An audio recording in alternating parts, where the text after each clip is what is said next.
Dalam rangka keberangkatan ke Amerika Serikat, saya transit dulu di hotel.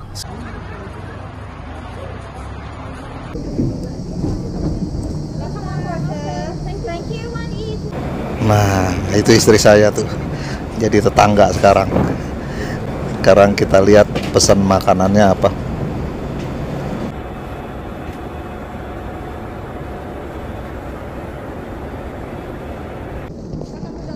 Ya, thank you.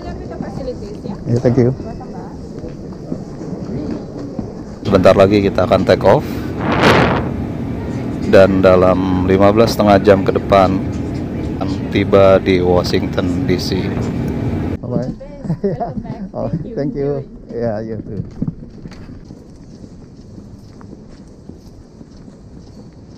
Airport encourages healthy habits, and we need your help in stopping the spread of germs.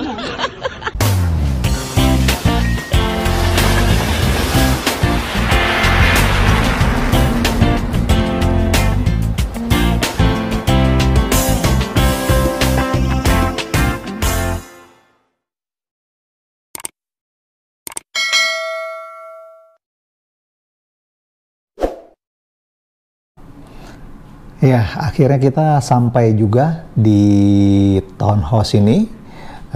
Jadi kemarin itu saya berangkat dari Jakarta. Pesawatnya mengambil pesawat penerbangan malam jam 7 malam. Syarat-syarat penerbangan kalau kita pakai Qatar itu 72 jam harus melakukan PCR dan hasilnya harus negatif. Kemudian juga ada beberapa form isian, ya selain dari hasil PCR, juga Qatar memberikan kita beberapa form untuk melengkapi protokol COVID dari maskapai.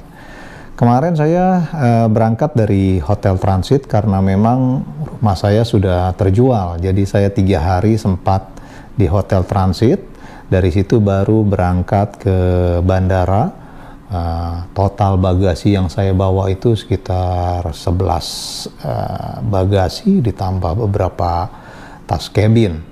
Kalau kita bandingkan antara cost of living di Jakarta dengan di Amerika sini, kalau saya menggunakan parameter uang porter atau orang kuli angkut di Bandara Jakarta dengan 11 koper itu saya butuh bantuan 3 porter.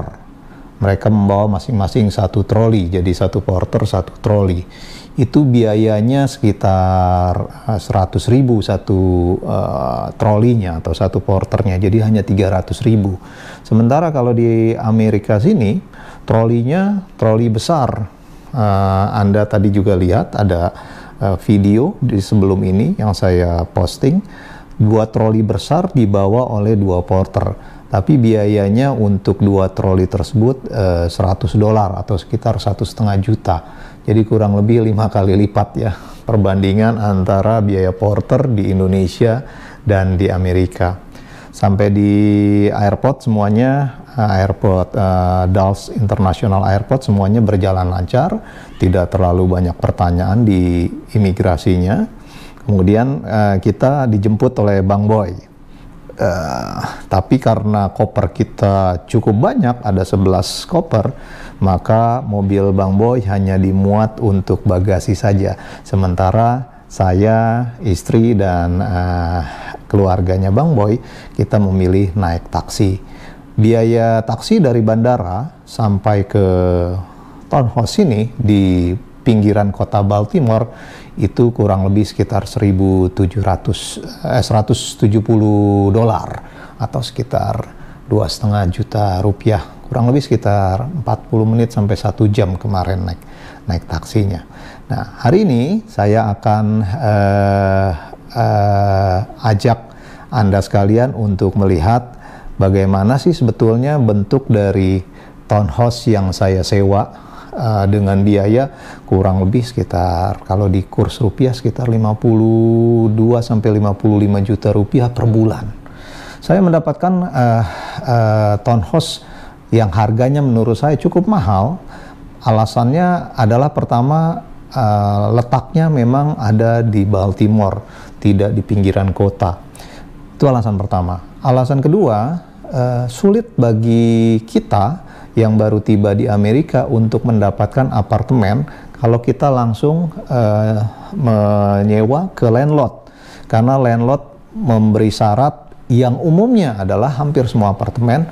Pertama, harus punya 3-month pay stub atau slip gaji 3 bulan. Sementara Bang Boy di Amerika sini baru 2 bulanan, jadi baru punya 1 pay stub atau 2 pay stub, 2 bulan pay stub. Jadi tidak memenuhi syarat gitu.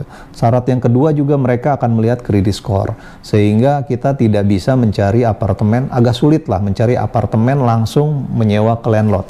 Kalau kita menyewa ke landlord atau ke building management, mungkin kita bisa dapat yang sebulannya itu, kalau di Hagerstown itu kita bisa dapat sekitar 1.000 atau 900 atau 1.000 dolar untuk sebulan, itu sudah 3 kamar.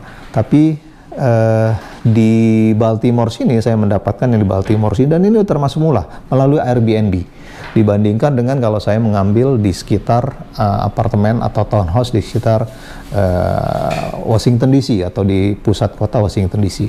Jadi posisi townhouse ini ada di Baltimore, sedikit ke pinggir, agak suburb, kurang lebih dari sini ke Baltimore ya 15 menit atau 10 menit ya, tidak terlalu jauh, tapi posisinya kita tidak di pusat kota. Nah, total kamar yang ada di townhouse ini ada sekitar 4 kamar, tetapi 1 kamar dikunci sama pemiliknya karena mereka meminta kalau misalnya kita hanya menyewa 3 bulan, hanya diberikan 3 kamar. Tapi kalau kita menyewa lebih dari 6 bulan, mereka baru mengeluarkan barang-barang dari kamar yang 1 dikunci. Nah, saatnya kita akan lihat suasana atau bagaimana sih bentuk dari townhouse senilai 52 juta sampai 55 juta per bulan di Baltimore sini. Kita mulai dari depan rumah. Oh iya, tadi saya lupa kasih tahu bahwa sebetulnya di Washington DC International Airport atau Dulles International Airport itu kita tidak diminta untuk menunjukkan data bahwa kita sudah vaksin atau kita harus karantina, karena memang kelihatannya di Washington di sini sedikit lebih longgar dibandingkan dengan di Indonesia. Mungkin karena memang efek dari pandeminya tidak seberat yang terjadi di Indonesia.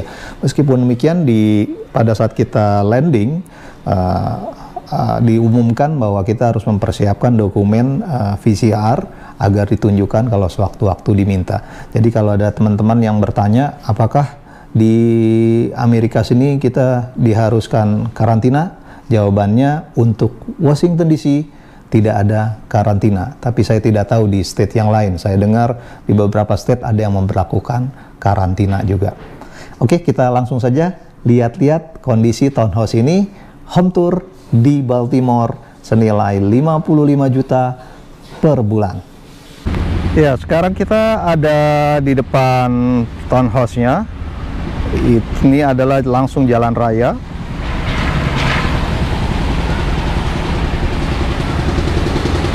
Nah, ini adalah townhouse-nya yang saya sewa.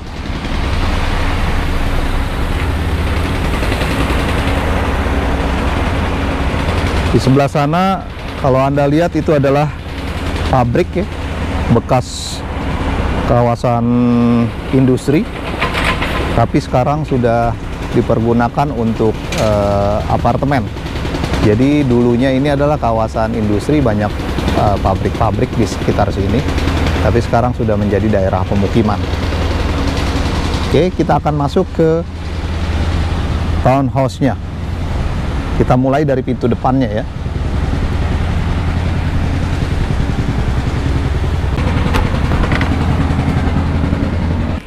Ya, ini adalah area tangga. Lantai 1 ini ada 1 kamar di sebelah sana. Ke belakang sana adalah garasi. Nanti kita akan ke lantai 1. Kita naik dulu ke atas ya. Kita masuk ke lantai 2.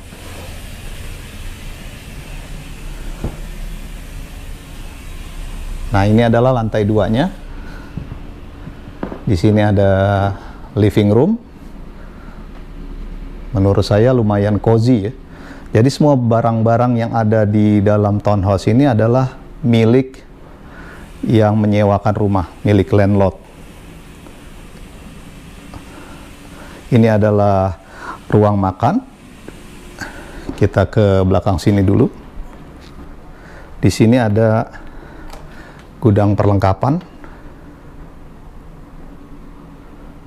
Oke.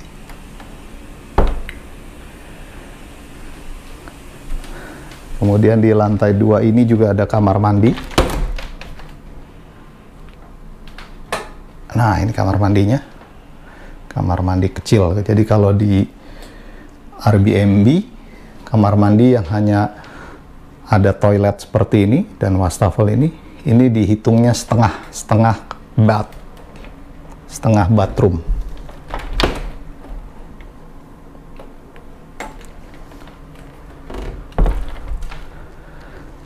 Nah, ini adalah dapurnya. Ada meja makan kecil juga. Ada island dan itu adalah dapurnya. Ya. Ada kulkas, disediakan kulkas. Di belakang sini juga ada ruangan untuk peralatan dapur. Di belakang sini ada semacam tempat duduk-duduk.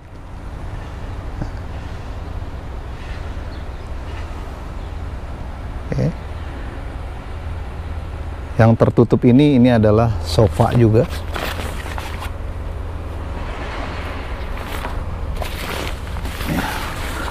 Saya tidak buka karena kalau hujan harus ditutup lagi. Nah, ini adalah sisi belakang dari townhouse ini. Jadi kalau mobil, parkirnya di belakang sini. Masuk dari samping, kemudian parkir ke belakang sini. Oke. Oke, kita kembali ke dalam ya.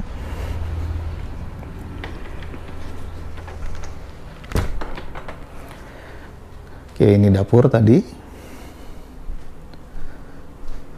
Jadi di lantai 2 ada dapur, ada ruang makan, dan ada teras belakang.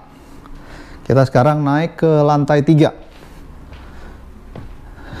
Di lantai 3 ini ada 3 kamar, tetapi yang satu kamar dikunci oleh pemiliknya.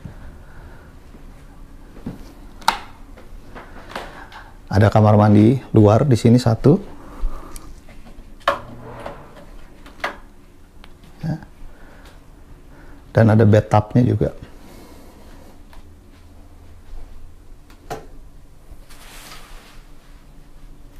Oke.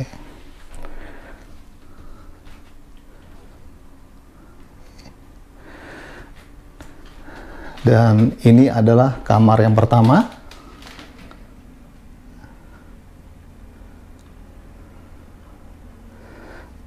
Kamar ini tidak ada yang pakai, saya hanya taruh koper di sini karena Bang Boy dan istrinya tidur di kamar bawah, sementara saya di kamar satunya lagi yang ada di lantai sini. Di dalam sini juga ada tempat untuk wardrobe atau lemari pakaian. Saya hanya isi koper yang sudah saya kosongkan.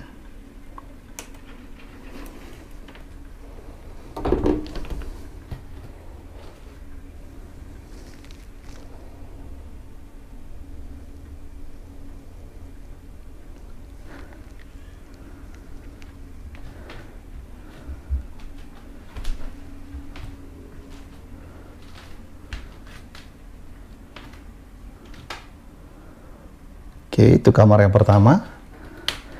Dan ini adalah kamar yang kedua, tapi ini dikunci. Di dalamnya ada barang-barang. Pemiliknya bilang kalau kita sewa 6 bulan lebih baru akan dikosongkan.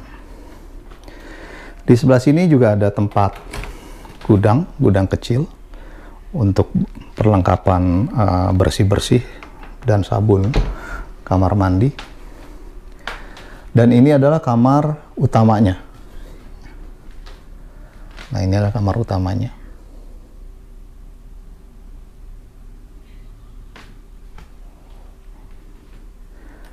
Di sebelah sini ada ruang lemari pakaian.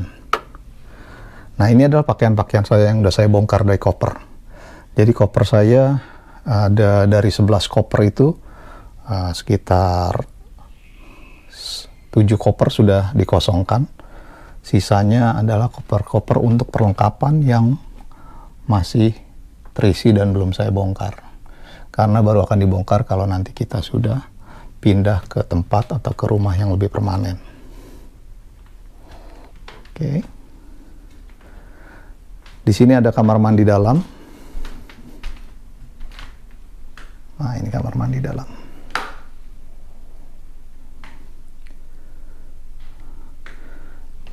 Ada shower di sana.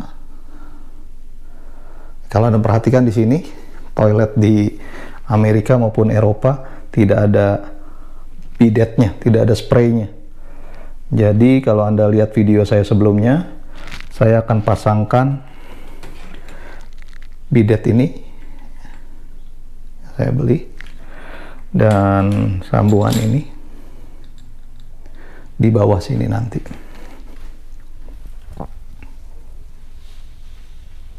Nah, di bawah sini nanti. Sehingga nanti akan ada spray. Karena kalau orang Amerika kelihatannya lebih terbiasa menggunakan tisu. Sementara bagi orang Amerika kalau kita cebok pakai air dianggap jorok. Tapi bagi kita, mereka kok nggak pernah cebok ya. Ada 2 wastafel dan ini adalah bathtubnya. Oke, ini adalah kamar tidur utama dengan kamar mandi di dalam. Saya ambil kamar ini untuk saya tempati bersama istri saya. Oke, kita turun ke lantai 1. Jadi di lantai 3 sini ada 3 kamar, di mana 1 kamar dikunci dan ada 2 kamar mandi dalam. 2 kamar mandi, 1 kamar mandi di dalam dan 1 kamar mandi di luar.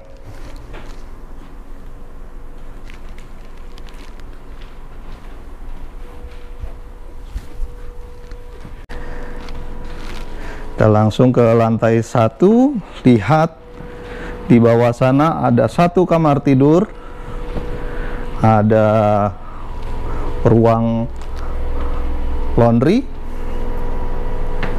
Nah, ini kamar tidur yang di bawah. Di dalam sini ada Omar sama Bang Boy yang tidur di sini. Oke, kita langsung saja ke belakang sini ya. Nah, di sini adalah ruang laundry. Dikasih juga mesin cuci di sini. Ini juga ada lemari, tapi saya tidak tahu lemari apa. Mungkin lemari perkakas juga.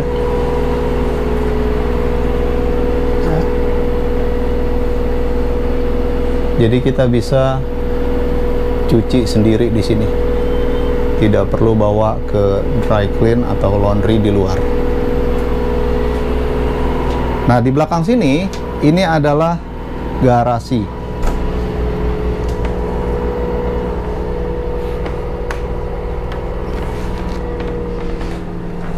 Ini adalah garasi. Barang-barang yang ada di sini adalah barang-barang pemilik townhouse ini.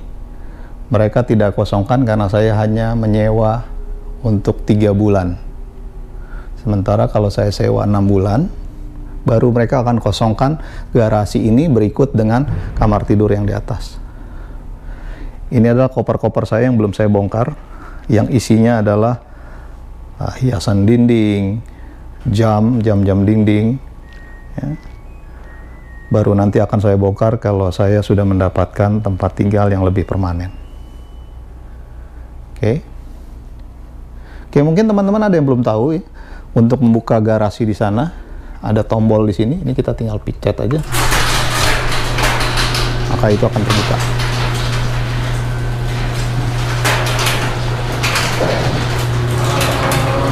terbuka dan langsung ke area belakang dari townhouse ini. Jadi mobil Bang Boy diparkirnya di sini. Tapi Bang Boy lagi kerja ya di Amazon. Jadi mobilnya dia bawa.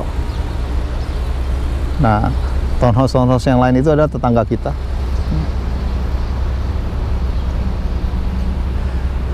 Belakang townhouse ini dipagar sekeliling, semacam cluster, tapi tidak ada security. Jadi kalau kita mau ke sini, masuk dari arah sebelah sana, dari jalan raya sana, belok sini masuk. Oke. Dan inilah townhouse-nya dari sisi belakang. Itu di lantai 2 sana itu adalah yang tadi kita lihat teras kalau kita mau duduk-duduk waktu sore.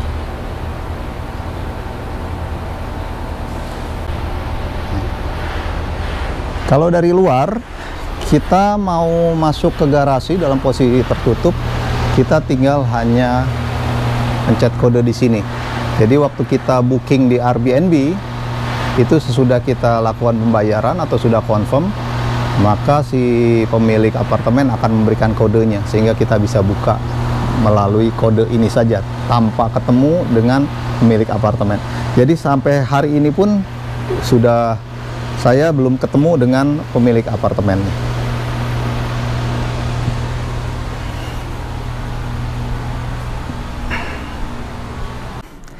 Iya, itu tadi saya sudah memenuhi janji saya untuk home tour di tempat atau townhouse yang saya sewa dengan harga sewa sekitar 55 juta per bulan. Kalau ditanya apakah ini harga yang wajar, sebetulnya sangat tergantung dari lokasi di mana Anda menyewa apartemen. Anda akan bisa mendapatkan biaya sewa apartemen yang lebih murah kalau misalnya terletak tidak di dekat kota-kota besar atau agak ke pinggiran. Selain itu juga Anda bisa mendapatkan biaya sewa apartemen yang lebih murah dibandingkan dengan jika Anda menyewa di Airbnb. Sayangnya untuk menyewa langsung ke pengelola apartemen atau ke landlord itu mereka memiliki syarat bahwa kita harus memiliki credit score. Credit score adalah tingkat kredibilitas Anda atau tingkat kepercayaan Anda dalam membayar. Biasanya ukurannya adalah kartu kredit. Jadi kalau Anda sudah menggunakan kartu kredit yang cukup lama atau setidaknya 6 bulan di Amerika sini, maka kredit skor Anda baru keluar. Sama seperti kalau di Indonesia itu ada yang namanya BI checking. Itu syarat yang pertama. Syarat yang kedua, biasanya pemilik apartemen atau building management itu meminta pay stub atau slip gaji sekurang-kurangnya 3 bulan, bahkan ada yang minta sampai 5 bulan. Nah, karena Bang Boy belum memenuhi syarat untuk kedua hal tersebut, makanya saya menyewa melalui Airbnb. Jadi di Amerika ini ada berbagai jenis hunian yang bisa Anda sewa dengan fasilitas yang juga berbeda-beda. Sama seperti di Indonesia, ada yang fully furnished, seperti yang saya sewa saat ini, ada yang semi furnished, ada juga yang kosong. Dan jenis hunian yang bisa Anda sewa bisa dimulai dari yang namanya private room, atau kalau di Indonesia itu hampir mirip seperti kos-kosan. Ya, bisa langsung pintu langsung keluar, bisa juga ada di dalam sebuah rumah, satu kamar kita kos di sana, living roomnya, kamar mandinya sharing dengan yang lain. Itu adalah private room. Kemudian yang lebih tinggi dari itu ada yang disebut apartemen atau kondominium. Perbedaan antara apartemen dengan kondominium hanya masalah kepemilikannya. Yang berikutnya, bentuk apartemen di Amerika berbeda dengan di Indonesia. Tidak selalu apartemen di Amerika itu gedung-gedung dengan jumlah lantai yang cukup banyak. Di Amerika ini gedung-gedung apartemennya paling-paling hanya 2-3 lantai saja sudah bisa dikatakan sebagai apartemen atau kondominium. Yang berikutnya lagi ada yang disebut dengan multi-family home. Kalau Anda lihat bangunan fisik dari luar itu seperti sebuah rumah tetapi ada 2 pintu. Jadi satu rumah disekat untuk dibagi menjadi 2 keluarga atau bahkan mungkin 3 keluarga. Itu namanya multi-family home. Selain itu ada juga townhouse. Townhouse adalah yang saya tempati saat ini. Townhouse bentuknya beberapa bangunan yang mirip, ada berjejer 5 sampai 6 bangunan berada di dalam satu komplek, di dalam satu klaster, meskipun sisi mukanya menghadap ke jalan raya terbuka, tapi sisi belakangnya atau area parkir seperti yang tadi kita lihat itu tertutup di dalam lingkungan pagar. Yang berikutnya adalah single family home. Single family home ini mirip seperti rumah-rumah yang ada di Jakarta atau di Indonesia. Nah, yang saya ambil saat ini itu adalah townhouse. Biaya sewa dari masing-masing hunian itu akan tergantung dari jenis hunian yang Anda ambil. Kalau misalnya Anda mengambil single family home, tentunya akan lebih mahal jika dibandingkan dengan Anda mengambil private sharing. Makanya agak sulit membandingkan apakah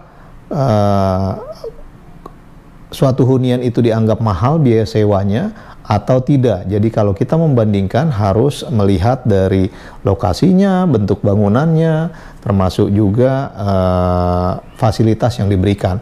Seperti yang saya tempati saat ini, saya menyewa townhouse dengan fasilitas fully furnished, tidak lagi perlu bayar listrik, tidak lagi perlu bayar internet. Tapi kalau Anda mau cari yang lebih murah, Anda bisa cari apartemen, bisa 2-3 kamar, biasanya kosong, tapi Anda harus membayar lagi listrik, internet, dan lain sebagainya. Kalau kita cari apartemen di daerah pinggiran, mungkin kita bisa dapat yang untuk $1.000 untuk 2 atau 3 kamar. Tetapi kita harus juga mengisi apartemen tersebut dengan barang-barang kita. Juga setiap bulannya kita harus menyediakan bayar listrik, internet, dan lain sebagainya. Kurang lebih angkanya sekitar 30% dari biaya sewa. Jadi kalau 1.000 ya tambah 300, 1.300. Itu kira-kira biaya sewa yang ada di Washington DC ini dan area-area yang ada di sekitarnya. Mudah-mudahan informasi ini bermanfaat dan video ini menghibur untuk Anda semua. Terima kasih. Assalamualaikum warahmatullahi wabarakatuh.